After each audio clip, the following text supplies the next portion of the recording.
Hello बच्चों, कैसे हैं आप सब लोग। I hope all of you are doing amazingly great. First of all welcome to this class. तो आज की क्लास में हम शुरू करने वाले हैं हमारा अगला चैप्टर जो कि है मैट्रिसेस।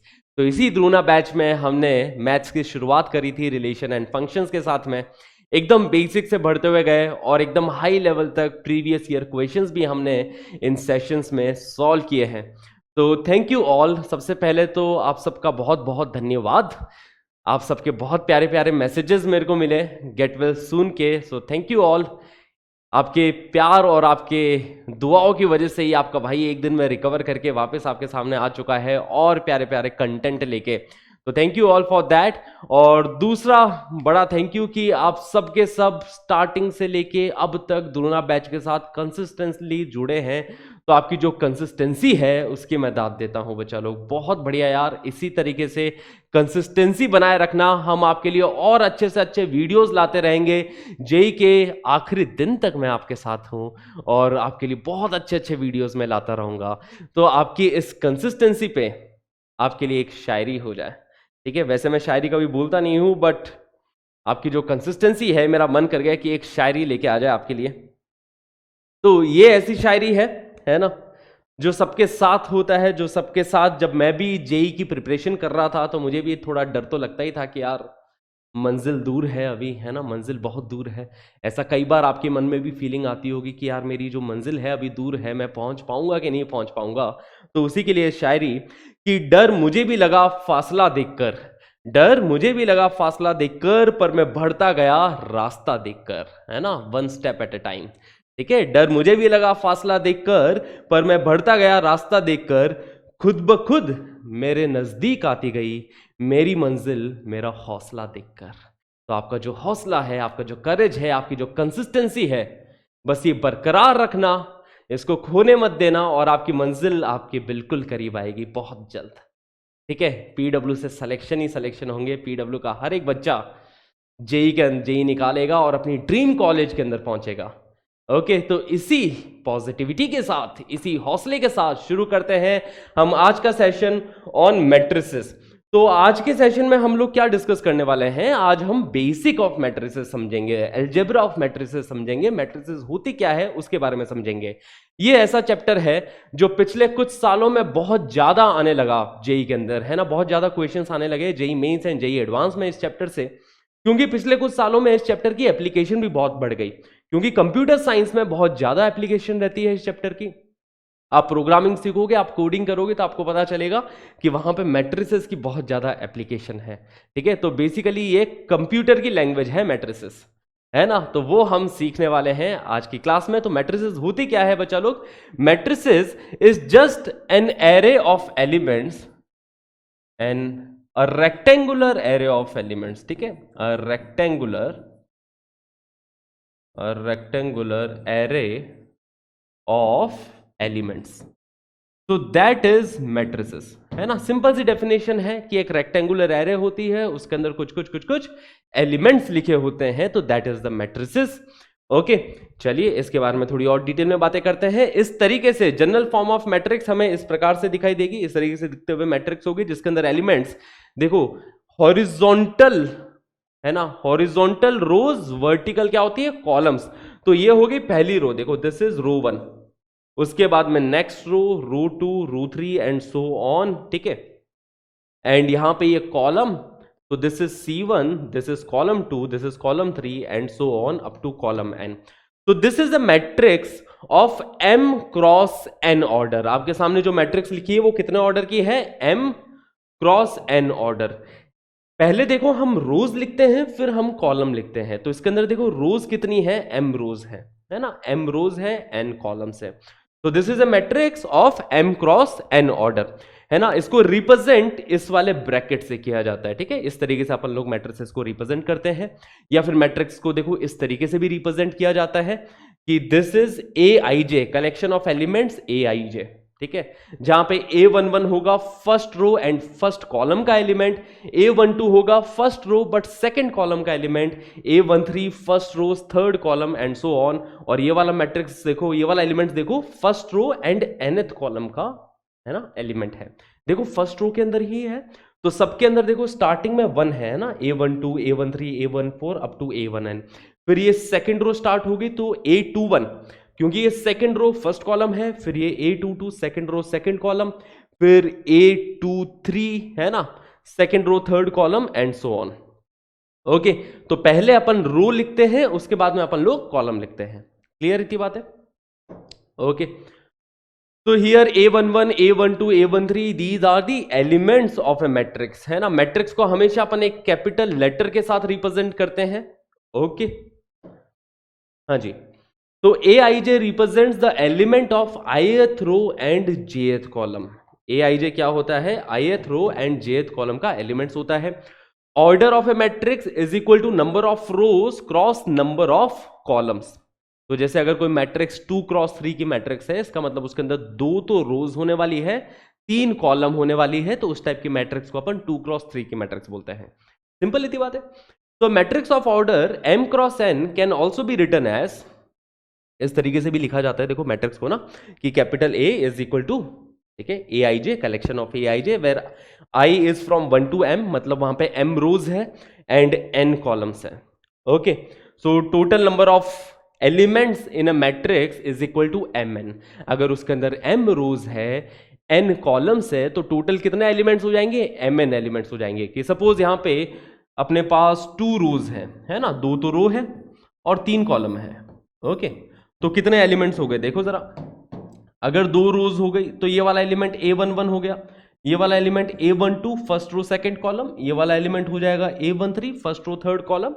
इस वाले एलिमेंट के बारे में बात करें तो ये A21, ये A22, ये A23। ठीक है, तो ये 2 क्रॉस 3 की मैट्रिक्स है ना, 2 क्रॉस 3। इसके अंदर 2 तो रोज है और 3 क्या है? 3 यहाँ पे कॉलम है। नंबर ऑफ एलिमेंट्स यहाँ पे 6 दिखाई दे रहे हैं। 2 into 3 m into n, that is the number of elements in a matrix. Simple. Matrix को देखो डिनोट कई बार इस वाले सिंबल से किया जाता है ना। आप जो भी स्टैंडर्ड बुक देखोगे तो उसके अंदर इस वाले सिंबल के साथ भी डिनोट किया जाता है। मैट्रिक्स को डिनोट इसके साथ भी किया जाता है, ये ब्रैकेट के साथ में, ऐसे क्लोज ब्रैकेट, या फिर ऐसे, इस तरीके से भी अपन इसको डिनोट कर सकते हैं। डिटर्मिनेंट का है ना, डिटर्मिनेंट को एक ही तरीके से डिनोट किया जाता है ना, ऐसे एकदम इस तरीके से मॉड्यूलस टाइप का ऐसा सिंबल दिखता है डिटर्मिनेंट का। तो डिटर्मिनेंट को अपन हमेशा इसी से डिनोट करते हैं। पर मैट्रिक्स को डिनोट करने के 2 तरीके हो गए। मैट्रिक्स को अगर कभी भी अपन रिप्रेजेंट कर रहे हैं कि ये मैट्रिक्स A है या मैट्रिक्स B है या मैट्रिक्स C है, तो हमेशा है ना रिस्पेक्ट के साथ में, कैपिटल लेटर के साथ में रिप्रेजेंट करेंगे। ठीक है, क्लियर? ओके, तो ये कुछ बेसिक सी बातें। तो matrix is an arrangement, it does not have a value like determinant. Determinant की एक वैल्यू होती है ना, डिटर्मिनेंट की एक वैल्यू होती है। ठीक है, अपन हर डिटर्मिनेंट की वैल्यू निकाल सकते हैं। मैट्रिक्स की कोई वैल्यू नहीं होती। Matrix is just an arrangement, it is just N rectangular array of elements. तो सिर्फ अरेंजमेंट है और कुछ नहीं। ठीक है, इसकी कुछ वैल्यू नहीं होती है। Simple. Okay, if the elements in the ith row and jth column of a 2 cross 3 matrix A is given by I plus 2j by 2, then write the matrix A। बहुत सिंपल क्वेश्चन है ये कि हमें matrix A लिखना है and ith row and jth column of a 2 cross 3। 2 cross 3 का मतलब हो गया कि उसके अंदर 2 रोज होने वाली है, ठीक है, एंड 3 कॉलम होने वाली है ना। तो 2 रोज हो गई, तो यहाँ पे A11 हो जाएगा, ये A12 हो गया, 3 कॉलम है, ठीक है, A13। तो हमने 3 तो कॉलम रख दी, ये हो गई 3 कॉलम। ओके, 2 रोज है, ठीक है, ये A21 हो जाएगा, ये A22 हो जाएगा, ये A23। इस तरीके से मैट्रिक्स A दिखाई देगी अपने को। अब जिसमें क्या बोला है कि हर एलिमेंट को अपन ऐसा लिख सकते हैं I plus 2j by 2। मतलब हमारा जो A11 होगा, A11 को हम लिख सकते हैं 1 plus 2 times 1 divide by 2 which is 3 by 2। वैसे ही A12 है ना, ये वाला एलिमेंट देखो A12, जिसको लिख दिया 1 plus 2 into 2 by 2 which is 5 by 2। फिर ये वाला एलिमेंट देखो A13 को लिख दिया 1 plus 2 multiplied by 3 by 2 which is 7 by 2। फिर वैसे ही देखो ये वाला एलिमेंट A21 होगा 2 plus 2 into 1 by 2 which is 2 only. देखो बस रख रहा हूं यहाँ पे फॉर्मूले में, जैसा बोल रखा है वैसे वैसे फॉर्मूले में रखते चले गए। आई की जगह पे 2 रख दिया, जे की जगह पे 1 रख दिया, तो ये मिल रहा है। देखो आई की जगह पे 2, जे की जगह पे 1 रखेंगे तो यही मिलेगा, सही बात है। ओके, फिर रही बात A22 की, तो ये बनेगा 2 plus 2 multiplied by 2 divided by 2, ठीक है। So which is equal to 2 2 4, 4 plus 2 6, 6 by 2 that is 3। A22 ये हो जाएगा, देखो A11 A12 A13 A21 A22 A23। अब A23 और निकाल लो फाइनली। तो I की जगह पे 2 रखा एंड J की जगह पे 3 रखोगे, तो 2 टाइम्स 3 डिवाइडेड बाई 2 मतलब 3 2 6, 6 प्लस 2 8, 8 बाई 2 मतलब कितना 4। तो सारे एलिमेंट्स मैंने लिख दिए, जो फॉर्मूला दे रखा था उस हिसाब से सारे एलिमेंट्स अपन ने लिख दिए हैं। तो मैट्रिक्स ए हो गई अपने पास। A11 की वैल्यू कितनी आ रही है 3 बाई 2। फिर देखो A12 की वैल्यू कितनी आ रही है 5 बाई 2। A13 की value 7 by 2। Okay, A21 is 2, A22 is 3, A23 is 4.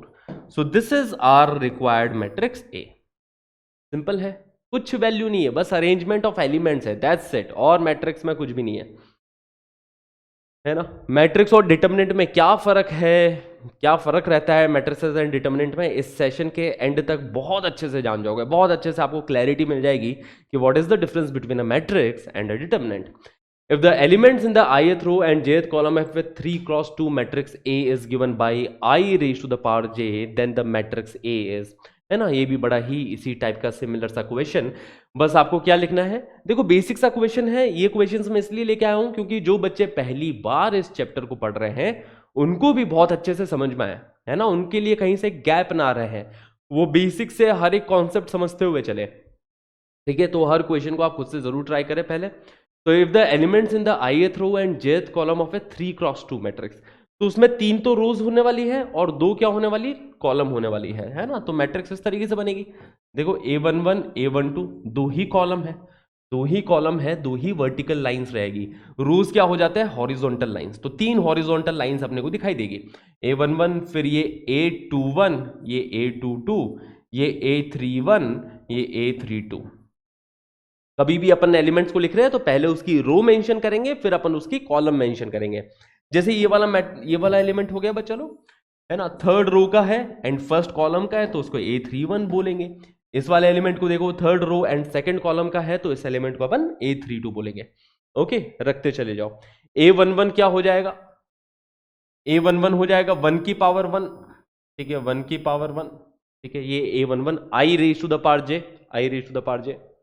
ओके, तो A11 is 1 raised to the power 1, A12 is 1 raised to the power 2, I raised to the power j, A21 is 2 raised to the power 1, A22 is 2 raised to the power 2, A31 is equal to 3 raised to the power 1 and A32 will be equal to 3 raised to the power 2 according to the given condition। Okay, तो element सबको रख देते हैं यहाँ पे। तो ये क्या मिल गया, इसकी वैल्यू आ रही है अपने पास 1, A12 की वैल्यू भी 1, A21 की वैल्यू 2 आ रही है, A22 की वैल्यू 4 आ रही है, इसकी वैल्यू अपने पास 3 मिल रही है और इसकी वैल्यू 9 मिल रही है। देख लो 1 1 2 4 3 9, 1 1 2 4 3 9, ये वाला रहा, ठीक है। सिंपल है, आगे बढ़ा जाए फटाफट से। ओके, अब देखो टाइप्स ऑफ मैट्रिसेस, है ना, बड़ा ही इंपॉर्टेंट है, ये सारी टर्म्स बहुत इंपॉर्टेंट है। टाइप्स ऑफ मैट्रिसेस, जैसे कि रो मैट्रिक्स। रो मैट्रिक्स जैसा नाम वैसा काम, कि एक ही रो होगी। रो मैट्रिक्स के अंदर कितनी रो होती है, एक ही रो होने वाली है, ठीक है। So only one row, only one row. अगर एक ही रो होगी तो इस मैट्रिक्स को अपन इस तरीके से लिखेंगे ना, देखो एक ही हॉरिजॉन्टल लाइन दिखाई देगी और हॉरिजॉन्टल लाइंस नहीं है। तो कॉलम कितनी भी हो सकती है, कॉलम 1 रहे, 2 रहे, 3 रहे, 4 रहे, 5 रहे, कितनी भी कॉलम्स हो सकती है। तो उसके अंदर एलिमेंट A11 ये हो जाएगा A12, ये हो जाएगा A13 एंड सो ऑन। अगर मैं n कॉलम्स बोल रहा हूं तो A1n तक चला जाएगा ये मामला। अगर मैंने n कॉलम्स बोली है तो ये A1n तक। तो ये जो मैट्रिक्स आपके सामने लिखी है वो 1 क्रॉस n ऑर्डर की मैट्रिक्स है। इसके अंदर रो तो एक ही है, कॉलम्स n है, तो इस टाइप की मैट्रिक्स को अपन रो मैट्रिक्स बोलेंगे। ओके, तो कॉलम मैट्रिक्स के अंदर क्या होने वाला है, only one column, only one column, है ना। रोज इसमें कितनी भी हो सकती है बट कॉलम एक ही रहेगी। है ना, तो ये एलिमेंट A11, अगला एलिमेंट जो सेकंड रो का एलिमेंट होगा उसके अंदर से A21, थर्ड रो के एलिमेंट को A31 एंड सो ऑन। ठीक है, इस तरीके से अपन लिख सकते हैं। तो दिस इज कॉलम मैट्रिक्स। रोज कितनी भी हो सकती है, हो सकता है 2 हो, 3 हो, 4 हो, 6 हो, 10 हो। ओके, नाउ जीरो और नल मैट्रिक्स, ऐसी मैट्रिक्स जिसका हर एलिमेंट जीरो हो, है ना, every element zero, every element is zero. तो इस टाइप की मैट्रिक्स को हम जीरो या फिर नल मैट्रिक्स बोलते हैं, जिसका हर एलिमेंट जीरो हो जाए, simple. Horizontal matrix, horizontal horizontal दिखाई देगी, है ना, ये इस टाइप की मैट्रिक्स दिखाई देगी बच्चा लोग, देखो इस टाइप की। इसके अंदर क्या होगा ना कि नंबर ऑफ कॉलम्स जो होने वाली है वो greater than number of rows होगी। Number of columns are greater than the number of rows, तो इस टाइप की मैट्रिक्स को अपन हॉरिजॉन्टल मैट्रिक्स बोलेंगे। ये देखो हॉरिजॉन्टल टाइप की ही दिखाई देगी। तो इसके अंदर हॉरिजॉन्टल मैट्रिक्स, बस पिक्चर ध्यान रखो, पिक्चर ध्यान रहेगी तो अपना पता चल जाएगा कि देखो रोज तो कम दिखाई दे रही है, कॉलम थोड़ी ज्यादा दिखाई दे रही है। ओके, तो number of rows are less than number of columns.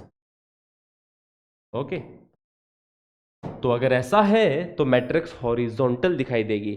Vertical matrix, जिसके अंदर देखो वर्टिकल मैट्रिक्स मतलब जो वर्टिकल टाइप की दिखाई देगी। अब इसके अंदर कॉलम्स हमें कम दिखाई दे रही है, रोज हमें ज्यादा दिखाई दे रही है, हॉरिजॉन्टल लाइंस हमें ज्यादा दिखाई दे रही है, वर्टिकल लाइंस अपने को कम देखने को मिल रही है। तो इसके अंदर क्या हो गया, number of rows are greater than number of columns, है ना। अगर number of rows number of column से ज्यादा है तो इस टाइप की मैट्रिक्स को हम वर्टिकल मैट्रिक्स बोलेंगे। एग्जांपल जैसे कि ये देख सकते हैं 4x2 की मैट्रिक्स हो गई, है ना, 4x2 की मैट्रिक्स हो गई, 4 रोज है 2 ही कॉलम है, तो इस टाइप की मैट्रिक्स को अपन वर्टिकल मैट्रिक्स बोलेंगे। ये देखो ये 2x4 की मैट्रिक्स है, इसके अंदर रोज तो 2 ही है, कॉलम इसके अंदर 4 है, तो इस टाइप की मैट्रिक्स को अपन हॉरिजॉन्टल मैट्रिक्स बोलेंगे। Square matrix is that matrix in which number of rose and number of columns are equal to each other, number of columns। तो अगर number of rows and number of column same है तो उसको अपन square matrix बोलेंगे। Are we clear? Now let's move ahead. AII are called the diagonal elements, है ना, A11 हो गया, A22 हो गया, A33 हो गया, ये सारे एलिमेंट्स डायगोनल एलिमेंट्स होते हैं मैट्रिक्स के। ठीक है, इधर A11, ये हो जाएगा A22, ये हो जाएगा A33। तो ये सारी बात किसके लिए है, स्क्वायर मैट्रिक्स के लिए ना। In a square matrix AII are called the diagonal element of that matrix. AIJ and AGI are called the conjugate elements. A12 A21 को अपन कॉन्जुगेट एलिमेंट्स बोलते हैं, A13 A31 are conjugate elements of each other. Okay, and sum of all the diagonal elements, summation of AII is called the trace। ये trace भी बहुत important word है ना, ठीक है, ट्रैश नहीं है ये, ठीक है, ट्रेस है, trace of square matrix. Trace of square matrix का मतलब हो गया कि डायगोनल एलिमेंट जो भी लिखे हैं उनको ऐड कर लो। अब डायगोनल की भी जब बात करूं ना तो मेन डायगोनल की बात चल रही है, ठीक है, ऑफ डायगोनल की बात मत करना। अगर मैं नाम लूं डायगोनल का तो समझ जाना, क्या समझना, कि ये मेन डायगोनल की बात चल रही है ना। जभी भी, है ना, तुम देखो जभी भी अपन डायगोनल की बात करेंगे तो मेन डायगोनल के बारे में बात करेंगे, ये ऑफ वाले डायगोनल के बारे में नहीं बात करेंगे। ओके, तो अगर मैं बोल रहा हूं डायगोनल एलिमेंट्स तो मतलब इसके बारे में बोल रहा हूं, this is the main diagonal, this is the off diagonal. Okay बच्चा लोग, तो AII are called the diagonal elements, AIJ and AGI are called the conjugate elements. और ट्रेस ऑफ एन एलिमेंट्स क्या होता है, sum of the diagonal elements is the trace of the matrix. अब देखो square matrix ना, square matrix में दो special type की मैट्रिक्स आती है। एक मैट्रिक्स होती है ट्राइंगुलर मैट्रिक्स और दूसरी बहुत ही स्पेशल मैट्रिक्स होती है, उसको अपन बोलते हैं डायगोनल मैट्रिक्स, है ना। ये बहुत ही इंपॉर्टेंट मैट्रिक्स है, ठीक है। स्क्वायर मैट्रिक्स में एक बहुत इंपॉर्टेंट मैट्रिक्स डायगोनल मैट्रिक्स, तो जैसा नाम वैसा काम कि डायगोनल मैट्रिक्स है मतलब डायगोनल के अंदर एलिमेंट्स है, बाकी सारे एलिमेंट्स क्या है, जीरो है, ठीक है। So non diagonal elements are zero, non diagonal elements are zero, तो इस टाइप की मैट्रिक्स को हम लोग डायगोनल मैट्रिक्स बोलते हैं कि भैया डायगोनल के अलावा जो भी एलिमेंट्स हैं सब जीरो होने चाहिए, तो इसको हम लोग डायगोनल मैट्रिक्स बोलते हैं। डायगोनल मैट्रिक्स में ही एक बड़ी ही स्पेशल टाइप की मैट्रिक्स आती है जिसको अपन बोलते हैं स्केलर मैट्रिक्स, ठीक है।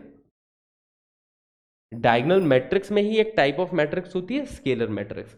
ऐसी मैट्रिक्स जिसके अंदर डायगोनल एलिमेंट्स तीनों सेम हो जाए, उस टाइप की मैट्रिक्स को अपन स्केलर मैट्रिक्स बोलते हैं, है ना। देखो सारे एलिमेंट्स ए डायगोनल एलिमेंट्स तीनों सेम हो गए, तो इस टाइप की मैट्रिक्स को हम लोग स्केलर मैट्रिक्स के नाम से जानते हैं। ओके, तो क्लियर है डायगोनल मैट्रिक्स की डेफिनेशन कि डायगोनल के अलावा बाकी हर एलिमेंट जीरो होने चाहिए, है ना। A I J will be zero for all I not equal to J, है ना। जब भी I not equal to J है तो ए आई जे जीरो, मतलब डायगोनल के अलावा बाकी सारे एलिमेंट्स कैसे जीरो। स्केलर मैट्रिक्स वो मैट्रिक्स जिसके अंदर डायगोनल एलिमेंट्स सारे सेम हो जाए। तो नाम ध्यान रखना, कभी भी अगर स्केलर मैट्रिक्स नाम लिया जाए तो समझना कि सारे डायगोनल एलिमेंट्स सेम है ना। It is the type of diagonal matrix in which all the diagonal elements are same और बाकी सारे एलिमेंट्स जीरो है। Okay, so aij is equal to 0 for all I not equal to j and aii is equal to a. Okay, in particular scalar matrix having one at diagonal is called identity or unit matrix. ये जो matrix है आप पूरे chapter में कई जगह पे देखोगे आइडेंटिटी मैट्रिक्स। तो अगर मैं आई एन बोलता हूं, है ना, तो आइडेंटिटी मैट्रिक्स एक ऐसी स्केलर मैट्रिक्स है जिसके अंदर डायगोनल एलिमेंट्स 1 1 के इक्वल हो गया, तो ये I3 हो गया, इसको अपन क्या बोलेंगे I3, ठीक है। थर्ड ऑर्डर की मैट्रिक्स है, डायगोनल मैट्रिक्स है, स्केलर मैट्रिक्स है। स्केलर मैट्रिक्स मतलब सारे डायगोनल एलिमेंट सेम हो गए और डायगोनल के अलावा बाकी जो भी एलिमेंट्स है वो सारे जीरो हो गए। So this is a identity matrix of order 3। वैसे ही आइडेंटिटी मैट्रिक्स ऑफ ऑर्डर 2 जिसको अपन I2 के नाम से भी जानेंगे, तो इसकी वैल्यू ये हो जाएगी, ठीक है। तो what is identity matrix? It is a type of diagonal matrix, it is a type of scalar matrix in which all the diagonal elements are 1। Okay, clear है। तो डायगोनल मैट्रिक्स क्लियर है बच्चा लोग, स्केलर मैट्रिक्स क्लियर है। Diagonal matrix मतलब diagonal में ही elements होने चाहिए, स्केलर मैट्रिक्स मतलब डायगोनल एलिमेंट्स सारे सेम होने चाहिए। अब ट्राइंगुलर मैट्रिक्स समझेंगे। ट्राइंगुलर मैट्रिक्स में दो टाइप की मैट्रिक्स आती है, एक तो अपर ट्राइंगुलर।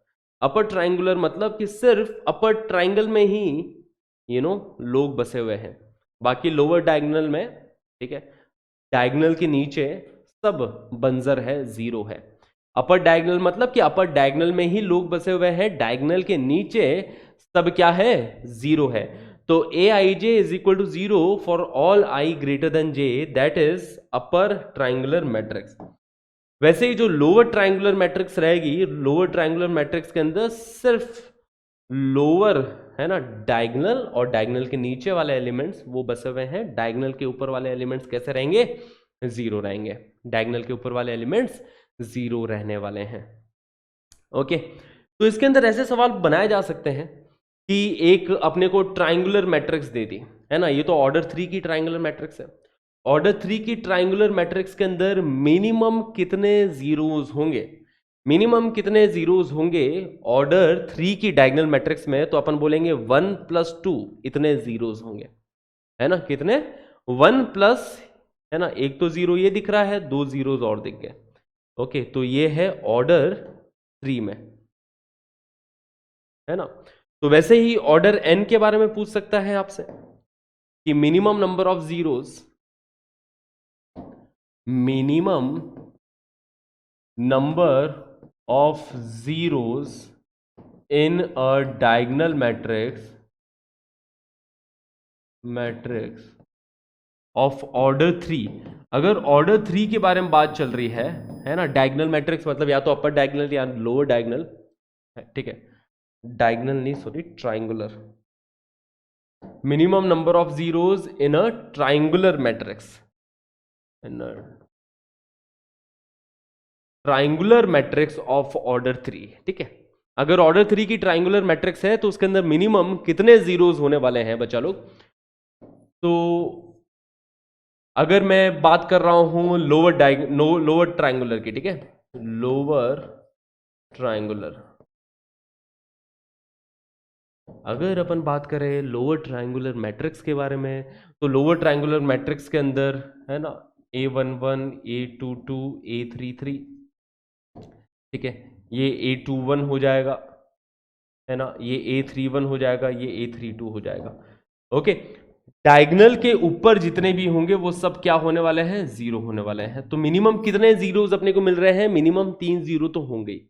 हो सकता है इसमें से भी कोई एलिमेंट जीरो हो जाए, बट मिनिमम जीरो पूछे गए हैं, मतलब ये 3 तो कंफर्म है, ये 3 तो कंफर्म है ना। तो कितने हो गए, 3 बोल सकते हैं या फिर 1+2 बोल सकते हैं, इतने अपने पास जीरोस होने वाले हैं ट्राइंगुलर मैट्रिक्स ऑफ ऑर्डर 3 में।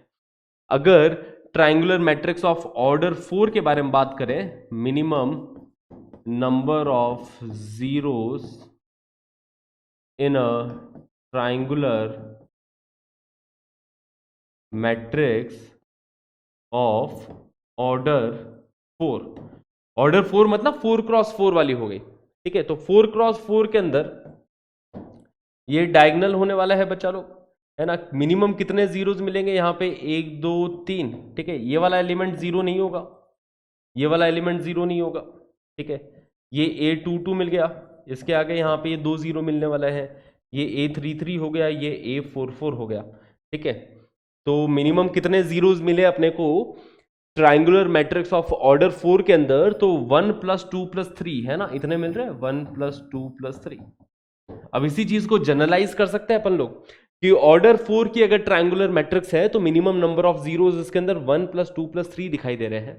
तो वैसे ही अगर ऑर्डर n की ट्राइंगुलर मैट्रिक्स होगी, है ना, minimum number of zeros, okay, तो इस पॉइंट को बस ध्यान रखें, minimum number of zeros in a triangular matrix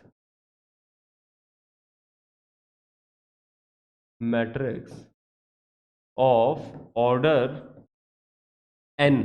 अगर ऑर्डर n की ट्राइंगुलर मैट्रिक्स होगी तो उसके अंदर मिनिमम नंबर ऑफ जीरोस होंगे 1+2+3+4 अप टू n-1, इतने मिनिमम उसके अंदर जीरोस होने वाले हैं, ठीक है। जो अपन पैटर्न से देख भी सकते हैं, ऑर्डर 3 की थी तो उसके अंदर 1+2 दिख रहे थे, ऑर्डर 4 की थी तो इसमें 1+2+3 जीरोस देखने को मिल रहे थे। वैसे ही अगर ऑर्डर n की होगी तो उसके अंदर 1+2+3 अप टू n-1 तक का समीशन होगा, which is equal to n-1 into n-1 plus 1 whole divided by 2, है ना। ये सम इसके इक्वल आ जाता है, ठीक है। Sum of first n-1 natural numbers is n-1 into n-1 into, है ना, n-1 प्लस 1 डिवाइडेड बाई 2।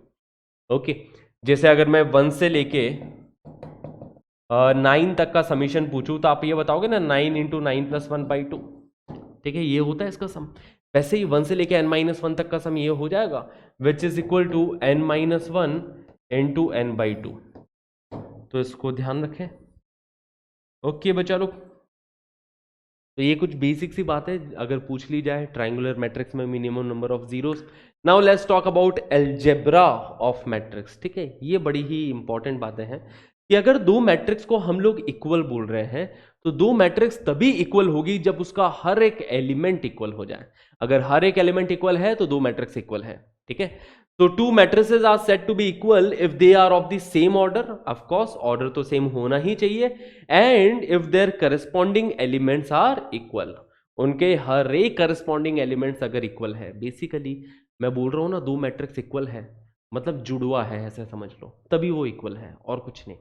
हर एक एलिमेंट, हर करस्पॉन्डिंग एलिमेंट सेम होना चाहिए, मतलब एकदम सेम टू सेम हो गए, जुड़वा ही हो गई मैट्रिक्स, ठीक है। डिटर्मिनेंट में ऐसा नहीं होता, डिटर्मिनेंट में अपन दो डिटर्मिनेंट को इक्वल बोल देते हैं जब उनकी वैल्यूज भी सेम हो जाती है। दिखने में अलग अलग हो सकते हैं डिटर्मिनेंट, बट सेम वैल्यू दे सकते हैं डिटर्मिनेंट, है ना। Determinant is a value, but matrix is not a value. Matrix एक वैल्यू नहीं प्रदान कर रही है ना, matrix is arrangement of elements. तो अगर दो मैट्रिक्स को इक्वल बोला है मतलब उनकी अरेंजमेंट, एलिमेंट्स की जो अरेंजमेंट है उन मैट्रिक्स के अंदर वो भी हूबहू सेम है, तभी हम लोग दो मैट्रिक्स को इक्वल बोल सकते हैं। So if A is a matrix of order m cross n and B is a matrix of order p cross r, है ना, अगर matrix A and matrix B को इक्वल बोल दिया तो सबसे पहली बात तो ऑर्डर सेम होने चाहिए, m cross n and p cross r same होना चाहिए, मतलब m बराबर p होना चाहिए, n बराबर r होना चाहिए। दूसरी बात कि aij should be equal to bij, है ना, for all i and j's, ठीक है। हर i और j के लिए हर एलिमेंट सेम टू सेम होना चाहिए, है ना, a11 b11 के इक्वल, a12 b12 के इक्वल एंड सो ऑन। ठीक है, तो चलिए समझते हैं। Check whether the following matrices are equal और नॉट, क्या ये दोनों मैट्रिक्स आपस में इक्वल दिखाई दे रही है क्या? तो ये दोनों मैट्रिक्स आपस में इक्वल नहीं है, क्योंकि देखो ये वाला एलिमेंट तो सेम दिख रहा है, बट ये वाला एलिमेंट देखो सेम है ही नहीं। इक्वल होने के लिए हूबहू सेम होना चाहिए, तभी जाके इक्वल बोलेंगे। तो these two matrix are not equal, है ना, इक्वल नहीं है। ओके, ये दोनों मैट्रिक्स बिल्कुल इक्वल नहीं है, ऑर्डर ही सेम नहीं है बच्चा लोग, इक्वालिटी की तो बात ही नहीं करेंगे, पहले ऑर्डर तो सेम हो, फिर अपन देखते हैं कि हर एक एलिमेंट भी सेम होना चाहिए, तो नॉट इक्वल अगेन। इसके बारे में बात किया जाए तो क्या हूबहू सेम है दोनों? यस, एग्जैक्टली सेम है, कहीं कोई भी एलिमेंट फर्क तो नहीं पड़ रहा, हर एक एलिमेंट सेम होना चाहिए, है ना, हर एक एलिमेंट सेम दिखाई दे रहा है, तो अपन बोल सकते हैं कि yes they are equal, yes they are equal. अगर एक भी एलिमेंट में फर्क पड़ जाता ना, जैसे यहां पे सपोज 1 होता और यहां पे 0 है, यहां पे 1 यहां पे 0, अब ये इक्वल नहीं रही। एक भी एलिमेंट अगर बदल गया, एक भी पोजीशन पे एक भी एलिमेंट करस्पॉन्डिंग सेम नहीं आ रहा है, तो मैट्रिक्स इक्वल नहीं होगी। तो बेसिकली पिक्चर कॉपी होनी चाहिए, कॉपी पेस्ट कर देंगे, तो इस टाइप की मैट्रिक्स को अपन लोग इक्वल मैट्रिक्स बोलेंगे। Okay, then find the values of x y a and b. अगर इन दोनों मैट्रिसेस को इक्वल बोला गया है तो तभी इक्वल हो सकती है जब हर करस्पॉन्डिंग एलिमेंट इक्वल हो, मतलब 2x प्लस वाई 3 के इक्वल होना चाहिए, ये वाला एलिमेंट इक्वल है ही, x माइनस 2y 4 के इक्वल होना चाहिए। ठीक है, तो 2x प्लस वाई बराबर 3 and x minus 2y should be equal to 4। ओके, तो इधर से हम लोग x और y की वैल्यू निकाल लेंगे, and a minus b should be equal to its corresponding element, है ना, a माइनस बी की वैल्यू 4 होनी चाहिए, एंड 2a प्लस बी की वैल्यू क्या होनी चाहिए? -1 होनी चाहिए, 2a प्लस बी की वैल्यू -1 होनी चाहिए, और बाकी तो -5 सेम है ही।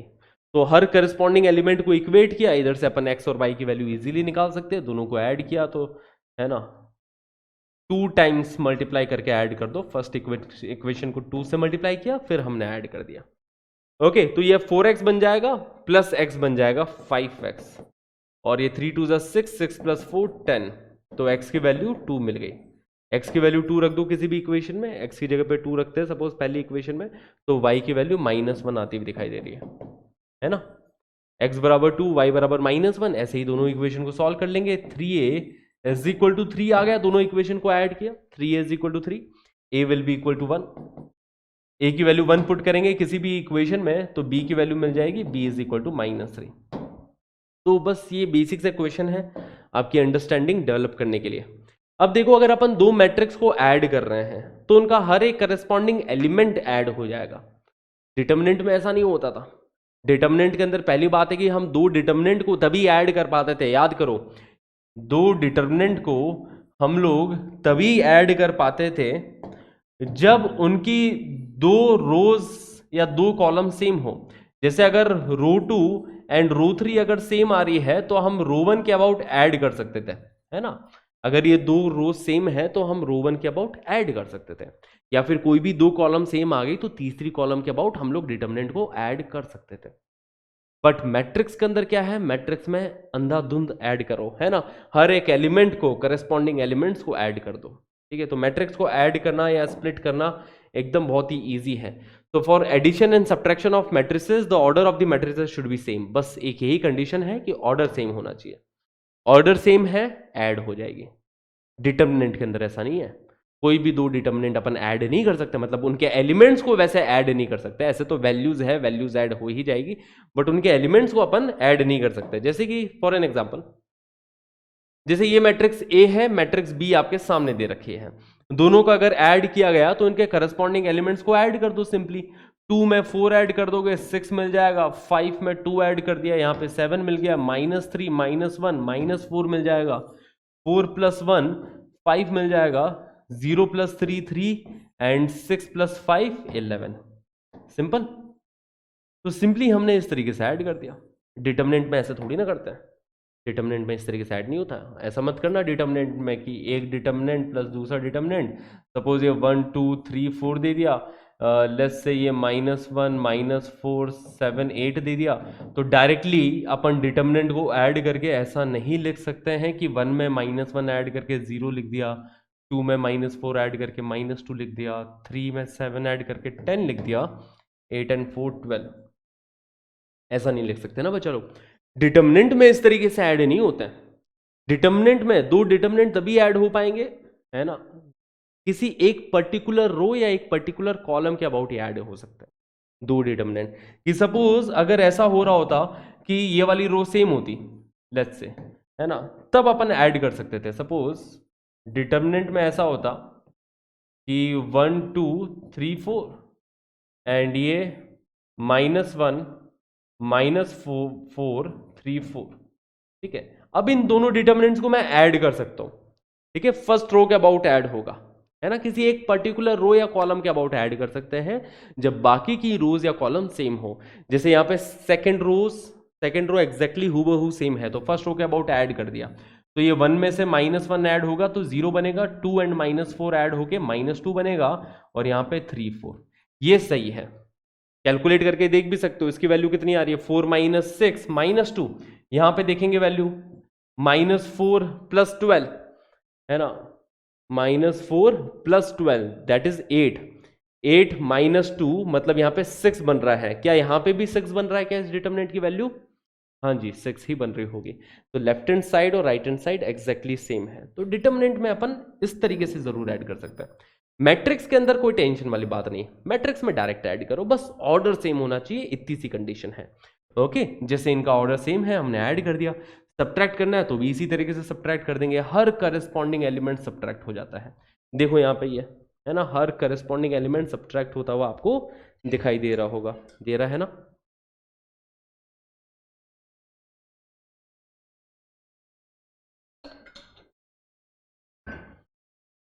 हाँ जी, are we cool?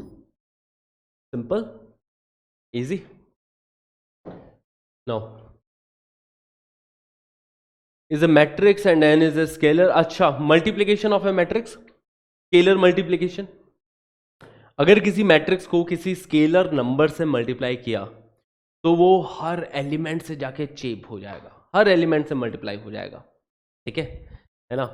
अगर जैसे सपोज मैंने 3 से मल्टीप्लाई किया एक मैट्रिक्स को, मैट्रिक्स है यहाँ पे 4 1 2 1 3 1 -1 ले लो या तो, ठीक है,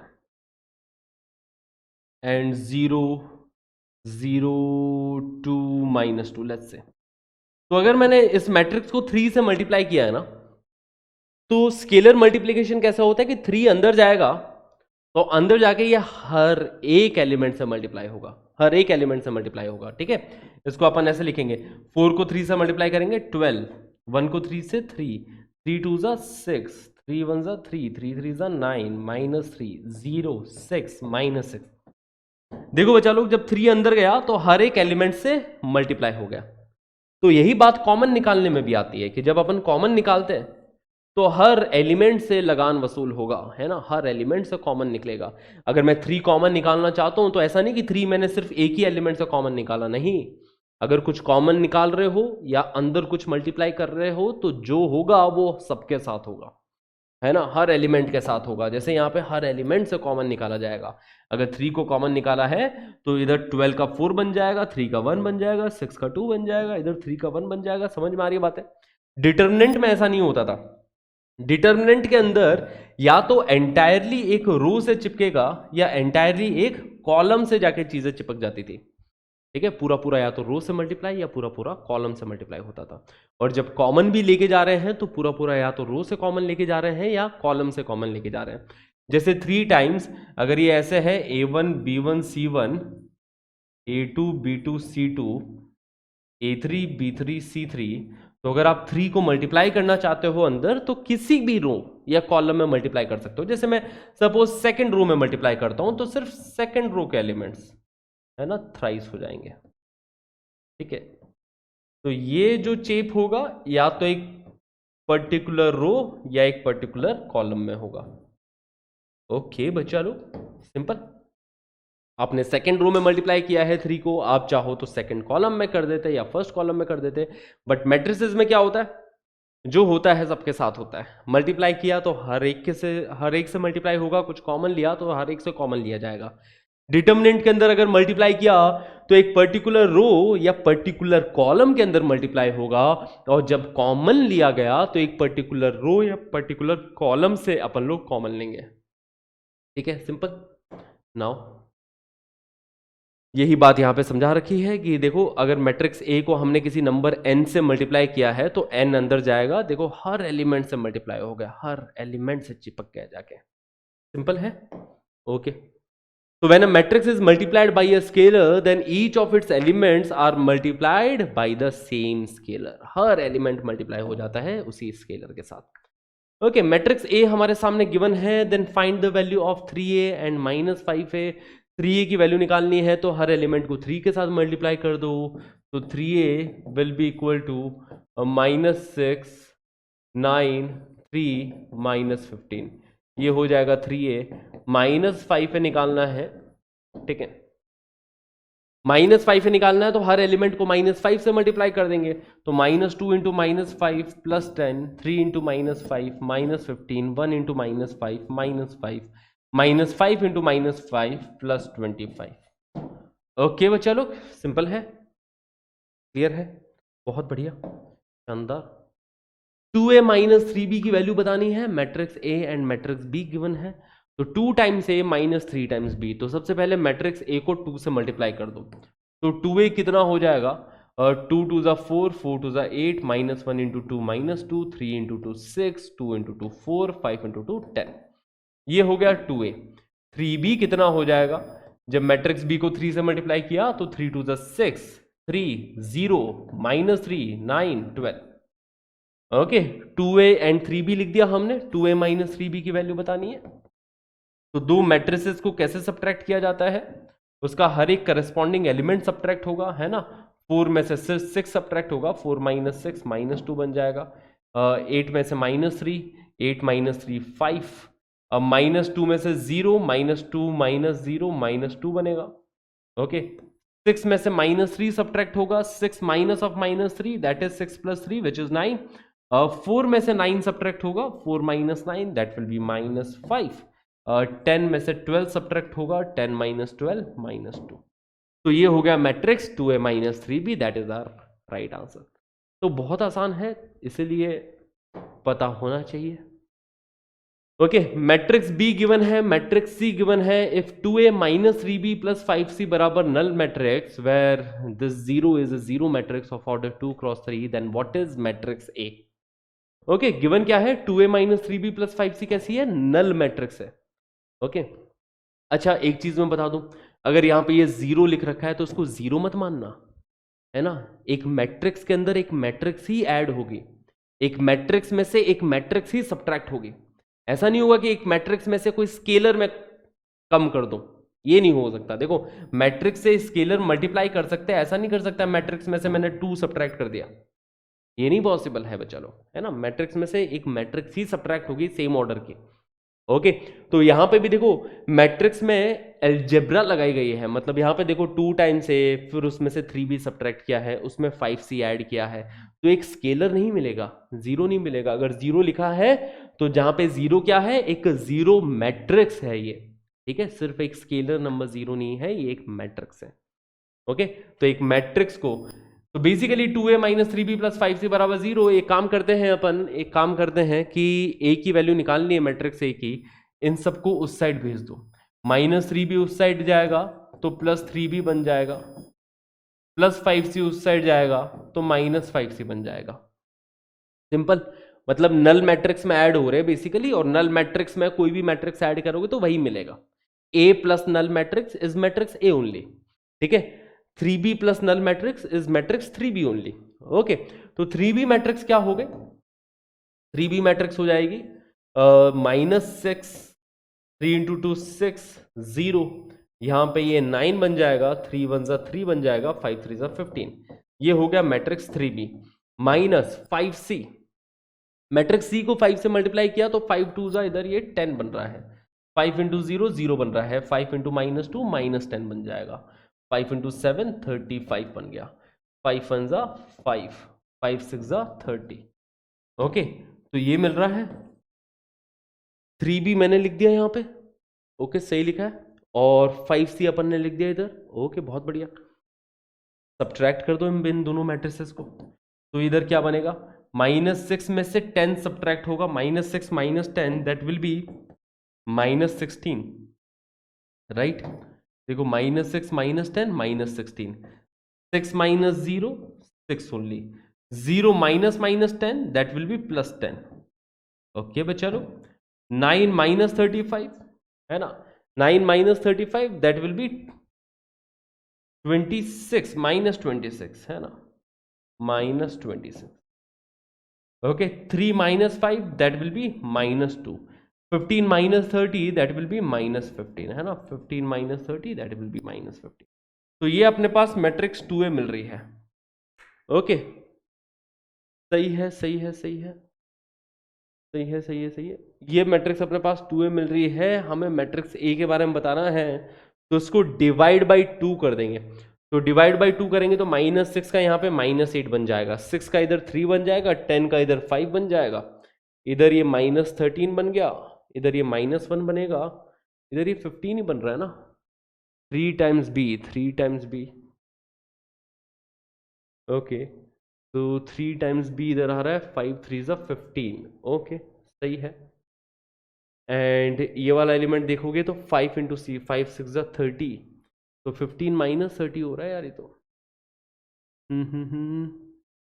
इधर मेरे ख्याल से कोई प्रिंटिंग मिस्टेक है क्वेश्चन में। -220 315 20 -2 716। ओके,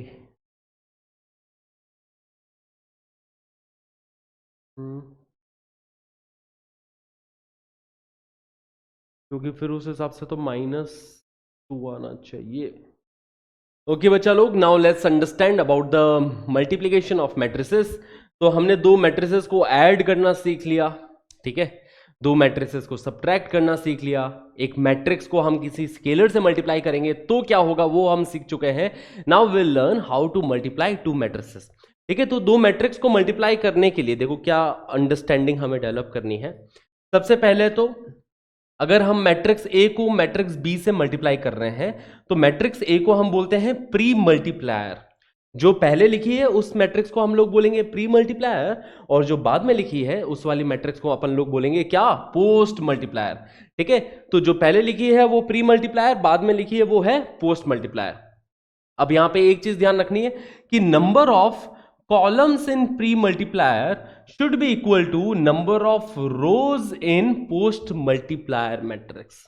तभी दो मैट्रिक्स को हम लोग मल्टीप्लाई कर सकते हैं, है ना। अगर मैट्रिक्स ए है m क्रॉस n ऑर्डर की, तो matrix B n cross something order की होनी चाहिए।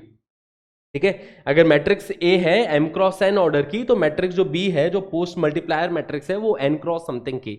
तो इसके अंदर जो नंबर ऑफ कॉलम्स है और इसके अंदर जो नंबर ऑफ रोज है वो सेम होना चाहिए। तो हमारी जो रिजल्टेंट मैट्रिक्स आएगी वो m क्रॉस p ऑर्डर की आ जाएगी। Resultant matrix is m cross p order.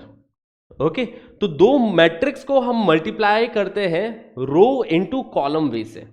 देखो, डिटर्मिनेंट को हमने चार तरीके से मल्टीप्लाई करना सीखा था कि रो इंटू रो से भी कर सकते हैं, है ना, रो इंटू कॉलम से भी कर सकते हैं, कॉलम इंटू रो से भी कर सकते हैं, कॉलम इंटू कॉलम से भी कर सकते हैं। बट मैट्रिक्स को मल्टीप्लाई करने का एक ही तरीका होता है, वो तरीका होता है रो इंटू कॉलम तरीके से। ओके, तो कंडीशन क्या है कि number of columns in pre multiplier should be equal to number of rows in post multiplier. Suppose अगर मैं मैट्रिक्स ए 2 क्रॉस 3 ऑर्डर की ले रहा हूं और इसको मैट्रिक्स बी से मल्टीप्लाई कर रहा हूं, तो मैट्रिक्स बी जो होगी वो 3 क्रॉस समथिंग ऑर्डर की होनी चाहिए। Suppose matrix B 3 cross 1 order की होती है, तो हमें जो रिजल्टेंट मैट्रिक्स मिलेगी, वो होने वाली है 2 क्रॉस 1 ऑर्डर की, है ना, 2 क्रॉस 1 ऑर्डर की। ठीक है, that will be the resultant matrix. Okay बच्चा लोग, तो two matrices can be multiplied only if number of columns of pre-multiplier, जो पहले लिखी मैट्रिक्स है उसके अंदर number of columns is equal to number of rows of post multiplier. Matrices are multiplied in row by column way of determinant multiplication. Row into column way से हम matrix को multiply करते हैं। ओके, सो चलिए multiply करके देखते हैं किस तरीके से की जाएगी। तो सबसे पहले देखो मैट्रिक्स जो प्री मल्टीप्लायर दे रखी है वो 2x3 ऑर्डर की है और ये 3x4 ऑर्डर की है। तो जो भी रिजल्टेंट मैट्रिक्स हमें सपोज C मिलने वाली है तो वो 2x4 ऑर्डर की होने वाली है। ठीक है, पहली चीज तो ये सामने पता चल रही है कि ये 2x4 ऑर्डर की आएगी। किस तरीके से मल्टीप्लाई करना है, रो इनटू कॉलम, कि सबसे पहले हम पहली रो को पहली कॉलम के साथ मल्टीप्लाई करेंगे, है ना, फर्स्ट रो को फर्स्ट कॉलम के साथ मल्टीप्लाई करेंगे तो फर्स्ट रो का पहला एलिमेंट मिलेगा। फिर हम फर्स्ट रो को सेकंड कॉलम के साथ मल्टीप्लाई करेंगे तो फर्स्ट रो का दूसरा एलिमेंट मिलेगा। फिर फर्स्ट रो को हम थर्ड कॉलम के साथ मल्टीप्लाई करेंगे, फर्स्ट रो का तीसरा एलिमेंट। फिर फर्स्ट रो को हम फोर्थ के साथ मल्टीप्लाई करेंगे तो फर्स्ट रो का फोर्थ एलिमेंट मिलने वाला है। ठीक है, तो देखो इस तरीके से मल्टीप्लाई हो रही है कि 2 into 1 which is 2, 3 into 2 which is 6, 4 into 0 that will be 0, है ना। फर्स्ट रो को फर्स्ट कॉलम के साथ मल्टीप्लाई किया, फर्स्ट रो का फर्स्ट एलिमेंट मिल गया। अब फर्स्ट रो को हम लोग सेकंड कॉलम के साथ मल्टीप्लाई करेंगे तो देखो 2 into 0 that is 0, 3 into 1 that is 3 and 4 into 1 that is 4। Okay, first row का दूसरा एलिमेंट मिल गया। अब फर्स्ट रो को थर्ड कॉलम के साथ मल्टीप्लाई करेंगे तो फर्स्ट रो का तीसरा एलिमेंट मिलेगा। 2 into 1 that is 2, 3 into 1 that is 3 and 4 into -1 -4 मिल जाएगा। फिर इसको फोर्थ कॉलम के साथ मल्टीप्लाई करेंगे तो फर्स्ट रो का फोर्थ एलिमेंट मिलेगा जो कि है 2 into 2 which is 4, 3 multiplied by 2 6, 4 multiplied by 3 that is 12। तो ये फर्स्ट रो के हमें चारों एलिमेंट्स मिल गए। ओके, अब यही प्रोसेस अपन लोग रिपीट करेंगे सेकंड रो के साथ में, है ना, कि सेकंड रो को फर्स्ट कॉलम के साथ मल्टीप्लाई किया तो 1 into 1 1 मिल जाएगा, 2 into 2 4 मिल गया, 3 into 0 0 मिल गया। तो सेकंड रो फर्स्ट कॉलम के साथ मल्टीप्लाई किया, सेकंड रो का फर्स्ट एलिमेंट। फिर सेकंड रो को सेकंड कॉलम के साथ मल्टीप्लाई करेंगे, 1 into 0 0, 2 into 1 that is 2, 3 into 1 that is 3। ठीक है, ये हमने सेकंड रो को सेकंड कॉलम के साथ मल्टीप्लाई किया है। फिर सेकंड रो को थर्ड कॉलम के साथ मल्टीप्लाई करेंगे, 1 into 1 that is 1, 2 into 1 that is 2 and 3 into -1 that is -3। Okay, फिर सेकंड रो को लास्ट कॉलम के साथ मल्टीप्लाई कर दिया तो 1 into 2 that is 2, 2 into 2 which is 4 and 3 multiplied by 3 which is 9। Okay, clear है बच्चा लोग। तो हमें जो रिजल्टेंट मैट्रिक्स मिली है वो 2x4 ऑर्डर की मैट्रिक्स मिली है ना। इसके अंदर जो नंबर ऑफ रोज है वो है 2, नंबर ऑफ कॉलम्स देख सकते हैं 4 है, तो मैट्रिक्स अपने पास आ रही है 2 + 6 + 0 which is 8, 3 + 4 7, 2 + 3 5, 5 - 4 1, 4 + 6 10, 10 + 12 that is 22। Okay, 1 + 4 यहाँ पे 5 मिल जाएगा, 2 + 3 5 मिल गया, ये यहाँ पे 0 मिल रहा है, एंड 4 + 2 6, 6 + 9 6 + 9 15। तो ये देख सकते हैं ऑर्डर है इसका 2x4 ऑर्डर। क्लियर है? ओके, बहुत बढ़िया। वैसे ही देखो इन मैट्रिक्स को मल्टीप्लाई किया है, ये वाली जो मैट्रिक्स है 1x4 ऑर्डर की मैट्रिक्स है ना, इसमें एक रो है 4 कॉलम दिखाई दे रही है। ये वाली मैट्रिक्स है ये 4x2 है, मतलब इसके अंदर देखो 4 रोज दिखाई दे रही है ना आपको, 4 रोज एंड 2 ही कॉलम दिखाई दे रही है। तो जो रिजल्टेंट मैट्रिक्स आएगी वो रिजल्टेंट मैट्रिक्स होगी 1x2 ऑर्डर की, है ना। जो भी रिजल्टेंट मैट्रिक्स आएगी वो 1x2 ऑर्डर की होने वाली है, मतलब उसके अंदर एक ही रो होगी और उसमें 2 कॉलम होगी। देखते हैं रिजल्टेंट मैट्रिक्स क्या आने वाली है। तो एक ही रो है, इसको पहले पहली कॉलम के साथ मल्टीप्लाई करेंगे, row into column way of multiplication. तो 1 into 1 that will be 1, 0 multiplied by 2 0 मिल जाएगा, 2 into 3 that will be 6, 3 multiplied by 4 that is 12। Okay, फिर इसको सेकेंड कॉलम के साथ मल्टीप्लाई किया तो 1 into 1 that will be 1, 0 into 2 that will B 0, 2 multiplied by 0 that is 0 again, 3 multiplied by 1 that is 3। Okay, तो ये मैट्रिक्स अपने पास मिल रही है 12, 12 + 6 18, 18 + 1 19 एंड दिस इज 4। ओके, तो इसका ऑर्डर क्या हो गया 1x2। इसके अंदर एक ही रो है, इसमें 2 कॉलम है, जो कि हम देख भी सकते हैं रिजल्टेंट मैट्रिक्स 1x2 की आएगी। सिंपल है ना। अब एक इंपॉर्टेंट बात कि अगर हम आइडेंटिटी मैट्रिक्स को किसी भी मैट्रिक्स से मल्टीप्लाई करेंगे तो वही मैट्रिक्स मिलेगी। I into A is equal to matrix A only. ठीक है, I multiplied by A is equal to matrix A, या फिर अपन बोले A multiplied by I, that will be matrix A only. Okay, so when we multiply any matrix with identity matrix we get the same matrix. जब भी किसी matrix को identity के साथ मल्टीप्लाई करेंगे तो वही मैट्रिक्स मिलेगी, जो कि अपन मल्टीप्लिकेशन से देख भी सकते हैं कि फर्स्ट रो को फर्स्ट कॉलम के साथ मल्टीप्लाई करेंगे तो 1 इंटू 2 प्लस 0 इंटू 5 तो 2 ही मिलने वाला है. ठीक है, फिर देखो 1 इंटू 3 3 मिल जाएगा, 0 इंटू 6 तो 0 हो गया, तो यहां पे देखो 3 ही मिल रहा है. ओके, उसके बाद में सेकेंड रो को फर्स्ट कॉलम के साथ मल्टीप्लाई किया, 0 इंटू 2 0, 1 इंटू 5 दैट इज 5. फिर सेकेंड रो को सेकेंड कॉलम के साथ मल्टीप्लाई करेंगे, 0 into 3 that is 0 plus 1 into 6 that is 6 only. Okay, तो मैट्रिक्स आइडेंटिटी मैट्रिक्स को किसी भी मैट्रिक्स ए के साथ मल्टीप्लाई करोगे तो वही मैट्रिक्स मिलेगी. आइडेंटिटी मैट्रिक्स समझते हो ना? आइडेंटिटी मैट्रिक्स वो मैट्रिक्स होगी जिसके अंदर डायगोनल एलिमेंट्स 1 होंगे और बाकी सारे एलिमेंट्स 0 होने वाले हैं. ये हो गई आइडेंटिटी मैट्रिक्स ऑफ ऑर्डर 3, है ना. डायगोनल एलिमेंट्स 1, बाकी एलिमेंट्स 0. इसको भी अपन मल्टीप्लाई करेंगे किसी भी मैट्रिक्स के साथ में तो वही मैट्रिक्स मिलने वाली है ना. ये 3 क्रॉस 3 ऑर्डर की मैट्रिक्स है और ये वाली मैट्रिक्स है 3 क्रॉस 2 ऑर्डर की. इसके अंदर 3 तो रोज है, 2 ही कॉलम है, तो जो रिजल्टेंट मैट्रिक्स है वो 3 क्रॉस 2 की यही मैट्रिक्स मिल रही है. देखो I into matrix B is equal to matrix B only. Okay, जो देख भी सकते हैं कि यार फर्स्ट रो को फर्स्ट कॉलम के साथ मल्टीप्लाई किया तो 2 ही मिलेगा, फर्स्ट रो को सेकंड कॉलम के साथ मल्टीप्लाई करेंगे तो -1 मिल जाएगा. फिर सेकंड रो को फर्स्ट कॉलम के साथ मल्टीप्लाई करेंगे तो 0 into 2 plus 1 into 1 plus 0 into 3 मतलब 1 ही मिल रहा है. फिर सेकंड रो को सेकंड कॉलम के साथ मल्टीप्लाई करेंगे तो ये वाला एलिमेंट मिल जाएगा 2. ओके, तो बस एक बेसिक सा कॉन्सेप्ट है कि जब हम किसी भी मैट्रिक्स को आइडेंटिटी मैट्रिक्स के साथ मल्टीप्लाई करेंगे तो वही मैट्रिक्स मिल जाती है. ओके बच्चा लोग, है ना. कुछ प्रॉपर्टीज अबाउट मैट्रिक्स की एसोसिएटिव होती है मैट्रिक्स, मतलब अगर हम 3 मैट्रिक्स को मल्टीप्लाई कर रहे हैं ABC तो आप चाहो तो AB को एसोसिएट कर दो, है ना. इन दोनों मैट्रिक्स को मल्टीप्लाई करो, जो भी रिजल्टेंट आ रहा है उसको फिर C के साथ मल्टीप्लाई कर दिया, या फिर है ना A को ऐसा कैसा रखो, पहले इन दोनों को एसोसिएट कर लो, है ना. जैसे ABC है तो आप चाहो तो पहले AB को एसोसिएट कर लो या पहले BC को एसोसिएट कर लो, सेम ही रिजल्टेंट मिलने वाला है, सेम ही फाइनल आंसर मिलेंगे. आइडेंटिटी मैट्रिक्स कि किसी मैट्रिक्स को आइडेंटिटी के साथ मल्टीप्लाई करेंगे तो वही मैट्रिक्स मिलने वाली है. डिस्ट्रीब्यूटिव प्रॉपर्टी कि A multiplied by B plus C is equal to AB plus AC, distributive law को फॉलो करता है ना. And A plus B multiplied by C will be A into C plus B into C. देखो AC plus BC. Okay, but commutative नहीं होता matrix multiplication, मतलब AB is not always equal to BA, है ना. कई बार ऐसा भी होता है कि AB डिफाइंड हो, BA डिफाइंड ही ना हो, है ना. AB is not always equal to BA. Okay बच्चा लोग, जैसे कि हमारे सामने एक मैट्रिक्स है, मैट्रिक्स A का ऑर्डर कितना है 1 क्रॉस 3 का, एक ही रो दिखाई दे रही है, 3 कॉलम, है ना. हॉरिजॉन्टल मैट्रिक्स हो गई है. इधर देखा जाए तो इधर 3 रोज है और कॉलम 1 ही है.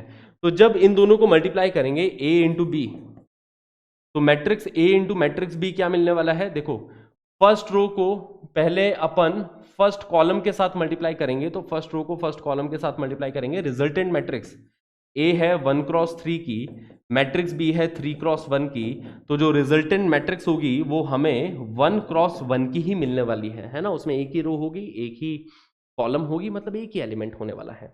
ओके, जो देख भी सकते हैं अपन कि फर्स्ट रो एक ही रो है, फर्स्ट रो को फर्स्ट कॉलम के साथ मल्टीप्लाई किया, क्या मिलेगा. देखो 1 मल्टीप्लाइड बाय -2 मिल जाएगा, -2 मल्टीप्लाइड बाय 0 0 मिल जाएगा, 2 multiplied by 2 that is 4 which is 2.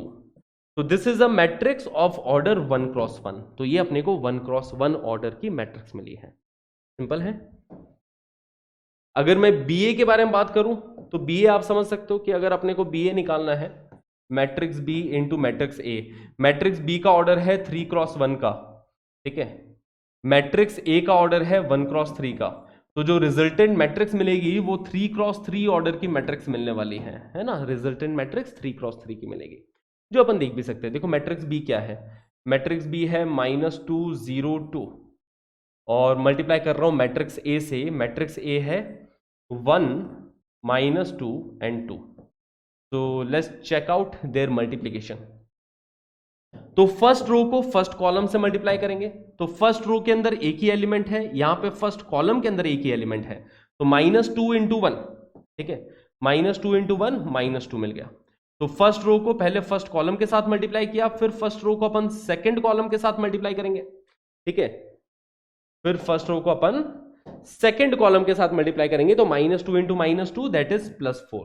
फिर फर्स्ट रो को अपन थर्ड कॉलम के साथ मल्टीप्लाई करेंगे, -2 इंटू 2 दैट इज -4। सही बात। अब यही काम सेकंड रो के साथ करेंगे। सेकंड रो में एक ही एलिमेंट है 0, 0 को यहां पे फर्स्ट कॉलम के साथ मल्टीप्लाई किया, 0 इंटू 1 दैट इज 0। फिर 0 को सेकंड कॉलम के साथ मल्टीप्लाई करोगे 0 ही, 0 को थर्ड कॉलम के साथ मल्टीप्लाई करोगे 0 ही मिलने वाला है। ओके, अब थर्ड रो में यहां पे क्या है 2 है ना, ये थर्ड रो। थर्ड रो को फर्स्ट कॉलम के साथ मल्टीप्लाई किया 2 इंटू 1 2। फिर थर्ड रो को सेकंड कॉलम के साथ मल्टीप्लाई किया 2 इंटू -2 दैट इज -4। फिर थर्ड रो को थर्ड कॉलम के साथ मल्टीप्लाई किया 2 into 2 4। Okay, so this is a matrix of order 3x3। 3x3 की मैट्रिक्स मिली है हमें। ओके बच्चा लोग, तो row into column way of multiplication करेंगे। यहां से रो उठाएंगे, यहां से कॉलम उठाएंगे। पहली रो को पहली कॉलम के साथ मल्टीप्लाई किया, पहली रो का पहला एलिमेंट। फिर पहली रो को दूसरे कॉलम के साथ मल्टीप्लाई करेंगे, पहली रो का दूसरा एलिमेंट। फिर पहली रो को तीसरी कॉलम के साथ मल्टीप्लाई करेंगे, पहली रो का तीसरा एलिमेंट। अब वही सेकंड रो के साथ रिपीट करेंगे, वही थर्ड रो के साथ। सिंपल। तो अपन देख सकते हैं बच्चा लोग कि A B and B A same नहीं आ रहा है। ए बी जो है मैट्रिक्स ये आ रही है, बी ए मैट्रिक्स ये आ रही है, तो A B is not equal to B A. Matrix multiplication commutative नहीं होता है। Okay, simple. तो is A B is equal to B A? Nope, no no no, है ना। चलो, the value of X for which multiplication, अब यहां पे देखो तीन मैट्रिक्स मल्टीप्लाई हो रही है, मैट्रिक्स ए होगी, मैट्रिक्स बी होगी, मैट्रिक्स सी होगी। इनका multiplication is equal to null matrix दे रखा है, तो अपने पास x की वैल्यू बतानी है कि x की वैल्यू इधर क्या होगी। ओके, चलिए इस क्वेश्चन को सॉल्व करते हैं। आप चाहो तो ऐसे मल्टीप्लाई कर सकते हो, पहले ए बी को मल्टीप्लाई कर दो, फिर जो भी आएगा उसको सी के साथ, मतलब एसोसिएटिव होती है ना, चाहे आप पहले इसको एसोसिएट करो या फिर चाहे आप पहले बी और सी को एसोसिएट करो, आपकी मर्जी। तो अगर ए बी को एसोसिएट करते हैं तो क्या होगा कि फर्स्ट रो को फर्स्ट कॉलम के साथ मल्टीप्लाई करोगे तो फर्स्ट रो का फर्स्ट एलिमेंट मिलेगा, तो फर्स्ट रो को फर्स्ट कॉलम के साथ मल्टीप्लाई किया तो अपने पास 1 into 1 that is 1 plus x into 2 that is 2x plus 1 into 15 that is plus 15। Okay, फिर फर्स्ट रो को सेकंड कॉलम के साथ मल्टीप्लाई करोगे तो 1 into 3 that is 3, x into 5 that is 5x plus 1 into 3 that is 3 again. ठीक है, first row को second column के साथ मल्टीप्लाई करेंगे तो ये मिलेगा 1 into 3 plus x into 5 plus 3। फिर फर्स्ट रो को थर्ड कॉलम के साथ मल्टीप्लाई किया तो 1 into 2 that is 2 plus x into 1 that is plus x plus 1 into 2 that is again 2। Okay, और मल्टीप्लाई कर रहे हैं अब हम मैट्रिक्स सी के साथ। ये हो गया ए और बी का मल्टीप्लीकेशन। मैट्रिक्स सी क्या है? मैट्रिक्स सी है 1 2x। ओके, अब हम इन दोनों का मल्टीप्लीकेशन करेंगे, इक्वेट कर देंगे नल मैट्रिक्स से, है ना। ये क्या बन रहा है देखो बच्चा लोग, ये मिल रहा है 15 प्लस 1, क्या इसको 16 प्लस 2x लिख दूं क्या? इसको लिखने जा रहा हूं 16 प्लस 2x। ये देखो 3 प्लस 3 6 बन जाएगा, इसको 6 प्लस 5x लिख देता हूं। ओके, ये 4 प्लस x बन जाएगा, है ना, 4 प्लस x। अब देखो एक ही रो है, फर्स्ट रो को यहां पे एक ही कॉलम है, फर्स्ट रो को फर्स्ट कॉलम के साथ मल्टीप्लाई करेंगे, बेसिकली एक ही एलिमेंट मिलने वाला है। देखो ये वाली जो मैट्रिक्स है वो 1 क्रॉस 3 की मैट्रिक्स है और ये वाली मैट्रिक्स है वो 3 क्रॉस 1 की मैट्रिक्स है। तो जो रिजल्टेंट मैट्रिक्स मिलेगी वो 1 क्रॉस 1 ऑर्डर की मिलने वाली है, एक ही एलिमेंट मिलने वाला है। ओके, तो फर्स्ट रो को फर्स्ट कॉलम के साथ मल्टीप्लाई करेंगे, क्या मिल रहा है 16 प्लस 2x 1 के साथ मल्टीप्लाई होगा तो ये बन जाएगा 16 प्लस 2x। फिर 6 प्लस 5x 2 के साथ मल्टीप्लाई होगा तो प्लस 12 प्लस 10x मिल जाएगा, है ना। फर्स्ट रो को फर्स्ट कॉलम के साथ मल्टीप्लाई कर रहे हैं। Okay, clear. फिर 4 प्लस एक्स एक्स के साथ मल्टीप्लाई होगा तो ये बन जाएगा 4x plus x square, 4x plus x square. Equate कर रहे हैं हम इसको नल मैट्रिक्स के साथ में, मतलब ये वाला जो एलिमेंट है एक ही एलिमेंट है इस मैट्रिक्स के अंदर, है ना, 1 क्रॉस 1 ऑर्डर की मैट्रिक्स है ये। ओके, वो एलिमेंट क्या है यहाँ पे?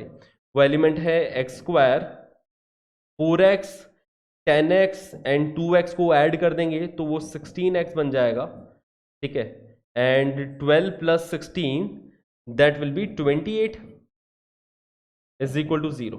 तो x square plus 16x plus 28 is equal to 0, ये हमारे पास मैट्रिक्स मिली है। ठीक है, तो एक ही एलिमेंट है इसके अंदर, ये वाला एलिमेंट, इसको अपन 0 से इक्वेट करेंगे तो एक्स स्क्वायर प्लस 16x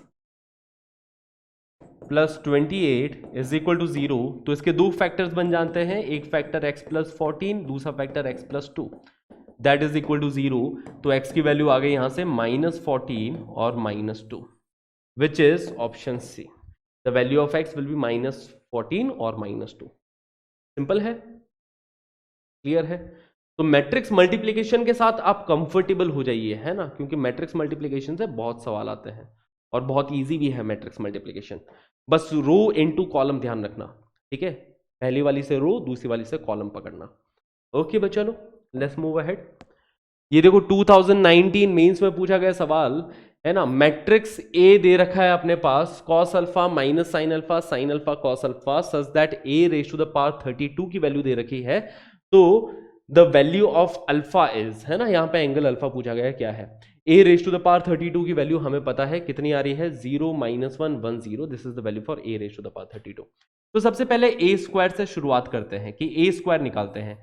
ए स्क्वायर क्या हो जाएगा कि cos alpha minus sine alpha cos alpha, ठीक है, cos alpha minus sine alpha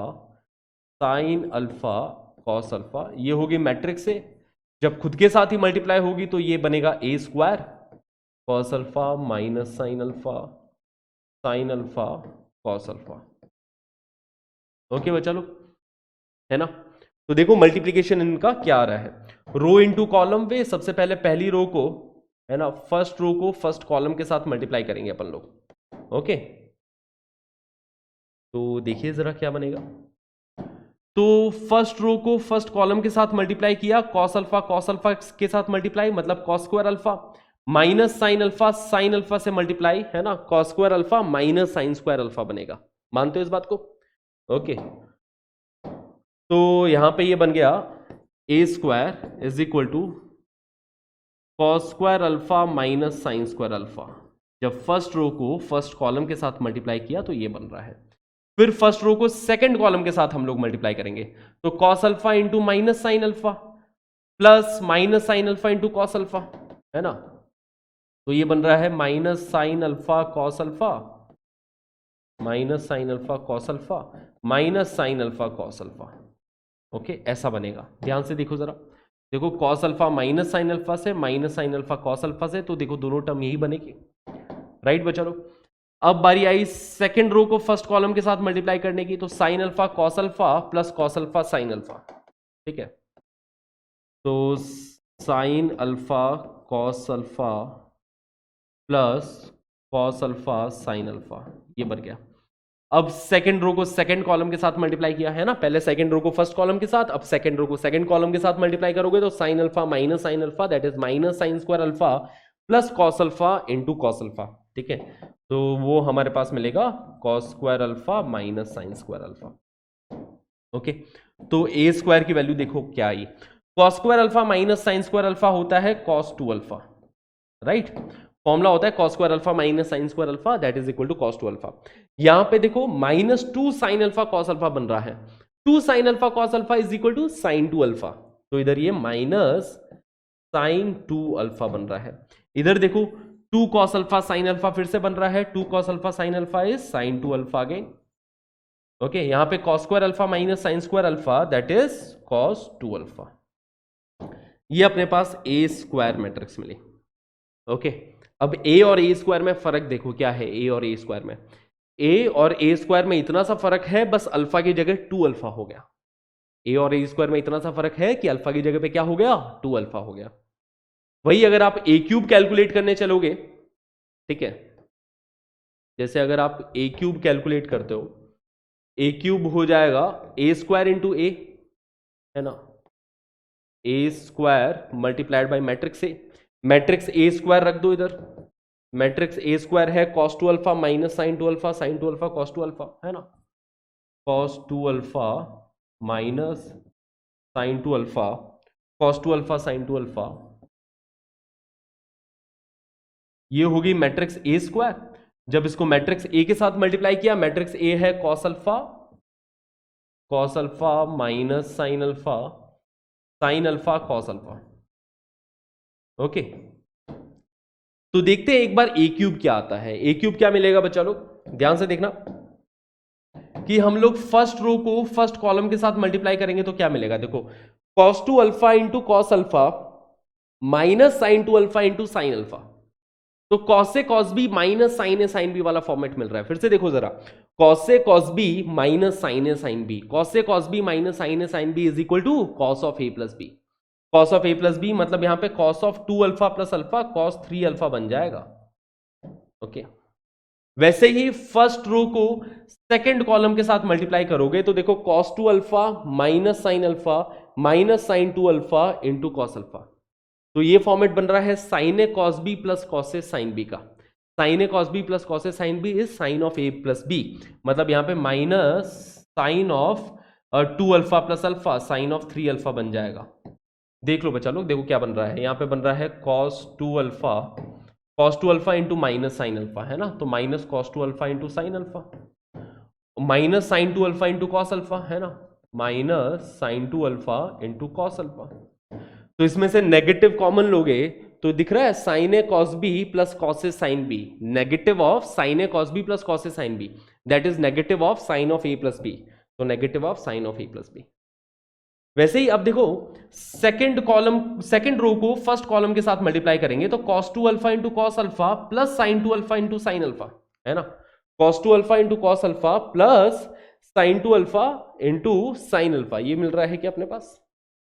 अच्छा, इधर एक गलती करती है, यहां पे मैंने ये कॉस अल्फा आएगा इधर, ठीक है, ओके, इधर ये गलती करी है, यहां पे साइन 2 अल्फा इधर cos 2 अल्फा है। Okay, sine 2 alpha cos 2 alpha है, साइन 2 अल्फा और ये cos 2 अल्फा, ठीक है। देखो ए स्क्वायर सही लिखा है ना, cos 2 alpha minus sine 2 alpha sine 2 alpha cos 2 alpha, बिल्कुल सही लिखा है। अब देखो सेकंड रो को जब फर्स्ट कॉलम के साथ मल्टीप्लाई करेंगे तो cos 2 alpha into cos alpha plus sine 2 alpha into sine alpha, ठीक है, sine 2 alpha into cos alpha plus cos 2 alpha into sine alpha, sine A cos B plus cos A sine B, sine A cos B plus cos A sine B, that is sine of A plus B, मतलब यहां पे sine of 3 alpha बन जाएगा।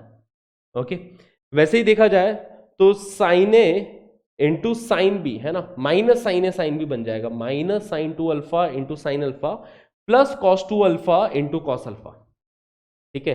तो basically cos A cos B minus sine A sine B का format बन रहा है, cos A cos B minus sine A sine B का फॉर्मेट बनाएगा cos of A plus B, मतलब ये cos ऑफ 3 अल्फा बना देगा। ओके, तो अब देखो ए क्यूब और ए में रिश्ता ढूंढो, क्या रिश्ता है, बस अल्फा की जगह 3 अल्फा बैठा है, इतना सही रिश्ता है ना, कि अल्फा की जगह पे यहां पे 3 अल्फा बैठ गया। तो इसी पैटर्न को पहचानना, अब आगे हमें कैलकुलेट करने की जरूरत नहीं है, वैसे तो ए क्यूब भी कैलकुलेट करने की जरूरत नहीं थी, बस मैंने आपको कैलकुलेट करके दिखाया कि देखो ये पैटर्न बन रहा है। तो ए क्यूब में अल्फा की जगह 3 अल्फा बन गया, देखो ए क्यूब में अल्फा की जगह 3 अल्फा है, तो वैसे ही जो A raise to the power n होगा, A raise to the power n में अल्फा की जगह n अल्फा हो जाएगा, है ना, तो A raise to the power n is equal to cos of n alpha minus sine of n alpha, है ना, यहाँ पे sine of n alpha in cos of n alpha, ये बन जाएगा, अल्फा की जगह n अल्फा आ जाएगा a raise to the power n में।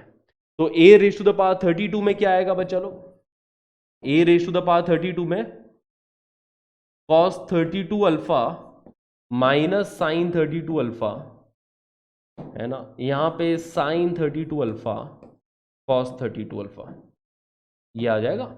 बस पैटर्न पहचाना है, देखो ए क्यूब में क्या आ रहा है cos 3 अल्फा, है ना, यहाँ पे 3 अल्फा आ गया, तो a raise to the power 32 में क्या आ जाएगा, यहाँ पे 32 अल्फा आ जाएगा, ठीक है, ये पैटर्न हमने पहचान लिया। अब इक्वल टू क्या दे रखा है, ये इक्वल टू दे रखा है टू द मैट्रिक्स 0 -1 1 0, इसके इक्वल दे रखा है। ओके, तो जब अपन ने इक्वेट किया, दो मैट्रिसेस को इक्वेट कर रहे हैं तो हर एलिमेंट को इक्वेट करेंगे, मतलब यहाँ पे cos 32 अल्फा 0 के इक्वल होना चाहिए, है ना, cos 32 alpha should be equal to 0 and sin 32 alpha should be equal to 1, है ना, sin 32 अल्फा 1 के इक्वल होगा तो यहाँ पे -1 बन जाएगा ना, इधर देखो sin 32 alpha should be 1, cos 32 alpha should be equal to 0। Okay, तो इधर से मिल रहा है साइन 32 अल्फा 1, इक्वेट किया तो cos 32 alpha 0, sine 32 alpha is equal to 1। अब साइन थीटा 1 कब आता है? जब थीटा किसके इक्वल हो? पाई बाई 2 के इक्वल हो। ठीक है, तो मतलब 32 अल्फा यहां पे पाई बाई 2 के इक्वल होना चाहिए। और वहीं पे यहां पे cos थीटा 0 कब आता है? जब थीटा यहां पे पाई बाई 2 के इक्वल हो। cos of pi by 2 is 0। तो अल्फा की वैल्यू क्या बोल रही है? देखो दोनों इक्वेशन चिल्ला चिल्ला के अल्फा की यही वैल्यू बता रही है कि alpha is equal to pi upon, ठीक है, pi upon 64, which is option C. If 32 alpha is equal to pi by 2, alpha will be pi upon 64, which is option C. Clear है? Simple है ना? Now अब अपन देखते हैं relation between matrices and determinant. क्या रिश्ते मिले हैं हमें मैट्रिसेस एंड डिटर्मिनेंट के बीच में? ठीक है, तो मैट्रिक्स क्या है? Representation of number in row and column format. Matrix एक रिप्रेजेंटेशन है रो एंड कॉलम फॉर्मेट में, ठीक है, नंबर्स का रिप्रेजेंटेशन है ना? डिटर्मिनेंट क्या है? Number associated with a square matrix that is a determinant, है ना? हर एक स्क्वायर मैट्रिक्स के साथ एक नंबर एसोसिएटेड है। हर स्क्वायर, है ना, हर डिटर्मिनेंट की एक वैल्यू है। डिटर्मिनेंट एक वैल्यू देता है, मैट्रिक्स एक वैल्यू नहीं देती है। ओके, तो इतनी बातें क्लियर। ये पहला। मैट्रिक्स क्या हो सकता है? किसी भी ऑर्डर की हो सकती है। Matrix can be of any order, 3x3 हो सकता है, 3x2 हो सकता है, 4x5 हो सकता है, but determinant is only possible for a square matrix. सिर्फ स्क्वायर मैट्रिक्स को ही वो सौभाग्य प्राप्त हुआ है कि वो स्पेशल वैल्यू रख पाए। उसी स्पेशल वैल्यू को उसके डिटर्मिनेंट, है ना, उसी को अपन उसका डिटर्मिनेंट बोलते हैं, है ना? जैसे इस मैट्रिक्स की एक डिटर्मिनेंट वैल्यू होगी, है ना, इस मैट्रिक्स की एक डिटर्मिनेंट वैल्यू होने वाली है। क्लियर है? तो ये सिर्फ और सिर्फ स्क्वायर मैट्रिसेस के साथ ही ये सौभाग्य उनको प्राप्त हुआ है। मैट्रिक्स में if a number is multiplied to matrix, it is multiplied to each element of the matrix. अगर किसी नंबर को किसी मैट्रिक्स के साथ मल्टीप्लाई कर दिया तो हर एलिमेंट के साथ चिपकता है। जबकि डिटर्मिनेंट में क्या होता है? If a number is multiplied to determinant, it is multiplied to either one row और कॉलम। एक नंबर को किसी डिटर्मिनेंट के साथ मल्टीप्लाई किया तो एक रो या कॉलम के अंदर ही जाएगा। जैसे कि देखो यहां पे 2 को इस मैट्रिक्स के साथ, है ना, ये सिंबल मैट्रिक्स का है, तो 2 को जब मैट्रिक्स के साथ मल्टीप्लाई किया तो हर एलिमेंट देखो 2 से मल्टीप्लाई होता हुआ दिखाई दे रहा है। जबकि 2 को इस डिटर्मिनेंट के साथ मल्टीप्लाई किया है तो एक पर्टिकुलर रो या एक पर्टिकुलर कॉलम में, जैसे आप चाहो तो फर्स्ट रो के अंदर 2 मल्टीप्लाई कर दो, या फिर आप फर्स्ट कॉलम में कर दो, या आप सेकेंड रो में कर दो, या सेकेंड कॉलम में कर दो। तो जब डिटर्मिनेंट में किसी नंबर को मल्टीप्लाई किया जाता है तो एक रो या एक कॉलम के अंदर ही जाता है। और वही बात कॉमन लेने में भी आती है ना? ये चीज ध्यान रखना बच्चा लोग कि जब अपन कॉमन ले रहे हैं डिटर्मिनेंट से तो कॉलम वाइज या रो वाइज अपन लोग कॉमन लेते हैं चीजों को। ठीक है, तो हो सकता है कि अपन 2 को इधर से कॉलम 1 से कॉमन निकाल लें, है ना, या फिर यहां से रो 1 से 2 को कॉमन निकाला जाए। जबकि मैट्रिक्स में क्या होता है? मैट्रिक्स के अंदर अगर अपन किसी एलिमेंट को कॉमन ले रहे हैं तो वो हर एक एलिमेंट से उधार वसूल करेगा जो उसने पहले दिया था। देखो इसने 2 हर एक एलिमेंट को दिया था, तो जब 2 को कॉमन लोगे तो हर एक एलिमेंट से वापस कॉमन भी चला जाएगा। तो मल्टीप्लाई करना, कॉमन लेना, ये चीज क्लियर होनी चाहिए। इसी से ही एक बहुत इंपॉर्टेंट प्रॉपर्टी आती है, देखना यहां पे 3 important properties. Determinant of A B को determinant of A into determinant of B लिखा जाता है। अगर हम मैट्रिक्स ए और मैट्रिक्स बी को मल्टीप्लाई कर रहे हैं, है ना, A B is the multiplication of 2 matrices, फिर उसका डिटर्मिनेंट लिया हमने, तो that is equal to determinant of matrix A into determinant of matrix B, जहां पे ए और बी क्या है? A B are matrices of square order, ठीक है ना, या फिर A and B are square matrices, are square matrices. यहां पे ए एंड बी दोनों कैसी है? स्क्वायर मैट्रिसेस है, क्योंकि तभी उनके डिटर्मिनेंट की बात होगी, अदरवाइज उनके डिटर्मिनेंट की बात होगी ही नहीं। Determinant of A plus B is not equal to determinant of A plus determinant of B, है ना, ये बिल्कुल ट्रू नहीं होता है। अगर हम matrix A and matrix B के एडिशन का डिटर्मिनेंट निकालना चाहते हैं तो इसको अपन ऐसे नहीं लिख सकते determinant of A plus determinant of B, ठीक है, ये बात गलत हो जाएगी। तो इनका डिटर्मिनेंट कैसे निकाला जाए? पहले आप ऐड करके एक मैट्रिक्स बना लो, फिर उस मैट्रिक्स का आप डिटर्मिनेंट निकाल सकते हो, है ना। हर मैट्रिक्स का डिटर्मिनेंट निकालना आता है, स्क्वायर मैट्रिक्स का डिटर्मिनेंट, ठीक है। तो हर स्क्वायर मैट्रिक्स का अपन लोग डिटर्मिनेंट निकाल सकते हैं। और ये प्रॉपर्टी देखना बहुत ज्यादा इंपॉर्टेंट प्रॉपर्टी है, इसके ऊपर स्टार मार्क कर देते हैं, ठीक है, 4 स्टार दे दिए इसको। ये प्रॉपर्टी ये बोल रही है कि determinant of K A is equal to K raise to the power n times determinant of A. Determinant of K A is equal to K raise to the power n times determinant of A. देखो क्या हो रहा है, जब मैंने किसी scalar k को किसी मैट्रिक्स a से मल्टीप्लाई कर दिया, यहां पे k इज अ स्केलर, उसको किसी मैट्रिक्स a के साथ मल्टीप्लाई किया, तो वो हर एक एलिमेंट से चिपक जाएगा, राइट। के ए कितना हो जाएगा, अगर मैं डिटर्मिनेंट ऑफ के ए निकालना चाह रहा हूं, जहां पे मैट्रिक्स ए को सपोज मैंने मान लिया, मैट्रिक्स ए को मैंने मान लिया A1 B1 C1 A2 B2 C2 A3 B3 C3, ठीक है, और फिर इसका डिटर्मिनेंट लूंगा। तो पहले मैं इस k को इस मैट्रिक्स के साथ मल्टीप्लाई कर रहा हूं, तो k को इस मैट्रिक्स के साथ मल्टीप्लाई किया तो आपको पता है हर एक एलिमेंट के साथ जाके चिपक जाएगा ये, तो k into A1 plus k into B1 plus k into C1, ठीक है। तो determinant of this matrix k A1 k B1 k C1 k A2 k B2 k C2 k A3 k B3 k C3, ठीक है। अब अपन basically इसका determinant लेना चाह रहे हैं ना, k C3। अब अपन इसका डिटरमिनेंट लेना चाह रहे हैं, ओके। अब इसका डिटरमिनेंट लेना चाह रहे हैं, है ना। किसी के स्केलर को हमने किसी मैट्रिक्स के साथ मल्टीप्लाई करेंगे, तो मैट्रिक्स के साथ मल्टीप्लाई कर रहे हैं तो वो हर एक एलिमेंट के साथ मल्टीप्लाई हो जाएगा। अब अपन उसका डिटरमिनेंट ले रहे हैं और इसमें से वापस अब इस डिटरमिनेंट में से के कॉमन लेके जा रहे हो, तो रो या कॉलम से कॉमन जाएगा, ठीक है, रो या कॉलम से कॉमन जाएगा। तो आप चाहो तो रो से कॉमन ले लो, कि सबसे पहले के को फर्स्ट रो से कॉमन लिया, फिर के को अपन ने सेकंड रो से कॉमन लिया, फिर के को अपन ने थर्ड रो के साथ कॉमन लिया, तो के टाइम्स, है ना, के क्यूब टाइम्स, क्योंकि के 3 बार कॉमन आ रहा है ना, फर्स्ट रो से निकाला, फिर सेकंड रो से, फिर थर्ड रो से, तो के 3 बार कॉमन आ गया। और यहाँ पे determinant of A1 B1 C1 A2 B2 C2 A3 B3 C3 ये बनेगा। देखो determinant of K A is equal to के cube times determinant of A. Determinant of K A is equal to के cube times determinant of ए। ये order 3 की matrix थी, है ना, बेसिकली ऑर्डर 3 का ये डिटर्मिनेंट था, 3 क्रॉस 3 का था, तो के 3 बार कॉमन आया। वही अगर ऑर्डर n का होता, अगर ये n क्रॉस n ऑर्डर का डिटर्मिनेंट होता, तो n रो से कॉमन लेते, तो k raise to the power n बाहर आता, ओके। वही चीज यहां पे बोली है कि determinant of K A is equal to K raise to the power n times the value of determinant of A. तो ये बहुत बहुत बहुत ज्यादा इंपॉर्टेंट प्रॉपर्टी, ओके। जैसे अगर मैं पूछूं कि डिटर्मिनेंट ऑफ 3a क्या होगा या फिर डिटर्मिनेंट ऑफ 5a क्या होगा, ठीक है, determinant of 5a where a is order 3 matrix, है ना, या फिर k is 3 cross 3 matrix, 3 cross 3 matrix, okay बच्चा लोग।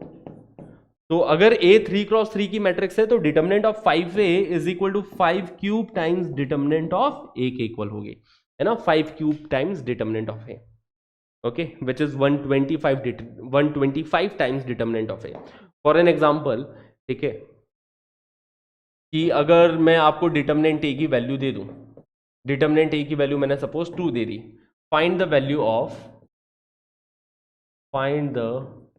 Value of determinant of 5a। ये मैंने आपसे वैल्यू पूछी कि देखो डिटर्मिनेंट ऑफ a की वैल्यू 2 है, डिटर्मिनेंट ऑफ 5a की वैल्यू बताओ, तो determinant of 5a will be equal to 5 cube times determinant of a, है ना।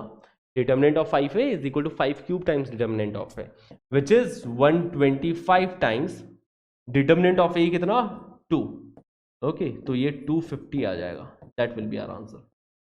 तो इन चीज़ों का खास ख्याल रखा जाए, है ना, बहुत इंपॉर्टेंट प्रॉपर्टी है ये। प्रॉपर्टी आगे जाके बहुत जगह जगह पे काम आने वाली है पूरे चैप्टर में। तो आज के सेशन से अगर कुछ बातें ले जाना चाहते हो, तो उसमें से ये प्रॉपर्टी तो जरूर आज के सेशन में से आप लेके जाइए, क्लियर। तो बस आज के लिए इतना काफी, नेक्स्ट क्लास में हम लोग आगे कंटिन्यू करेंगे, है ना। Thank you everyone for being a part of this class. Next class में हम लोग मैट्रिसेस में और ज़्यादा बातें समझेंगे, कंटिन्यू करेंगे। मैट्रिसेस आराम आराम से हम बेसिक से लेके एडवांस लेवल तक कंप्लीट करेंगे। उसके बाद में फिर एक सेशन आएगा previous year questions on this topic. तो प्रीवियस ईयर क्वेश्चंस लगाने में तभी मजा आने वाला है जब अपन हर एक कॉन्सेप्ट को डेप्थ में समझेंगे इस चैप्टर के। ओके बच्चा लोग, so thank you everybody for being a part of this class. See you in the next one. Till then, this is your maths teacher Kundan Makad signing off. Tata, bye bye, have a great day.